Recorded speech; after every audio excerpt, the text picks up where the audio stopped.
શું તમે જાણો છો કે છેલ્લા 6 મહિનામાં ભારતના ચૂંટણી પંચે 28 નવી પહેલ શરૂ કરી છે?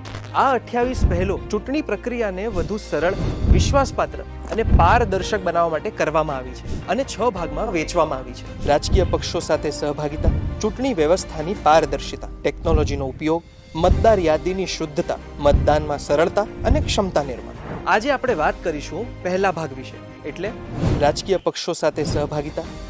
છેલ્લા 6 મહિનામાં દેશભરમાં 4700 કરતાં વધુ સર્વદલીય બેઠકો યોજાઈ, જેમાં 28,000 કરતાં વધુ રાજકીય પ્રતિનિધિઓએ ભાગ લીધો, જેમાં મુખ્ય નિર્વાચન અધિકારી, જિલ્લા ચૂંટણી અધિકારી, મતદાર નોંધણી અધિકારી, આ બધાએ મળીને આ સંવાદને સ્થાપિત કર્યો. એથી એક વાત તો સ્પષ્ટ થાય છે કે ભારતનું ચૂંટણી પંચ રાજકીય પક્ષો અને તેમના તમામ પ્રતિનિધિઓ જોડે સતત સંવાદ કરતો રહ્યો છે. આગળ આપણે બીજી પહેલ વિશે વાત કરીશું. આવા વિડીયોઝ જોવા માટે ECIના સોશિયલ મીડિયા પ્લેટફોર્મને ફોલો અને સબસ્ક્રાઇબ કરો.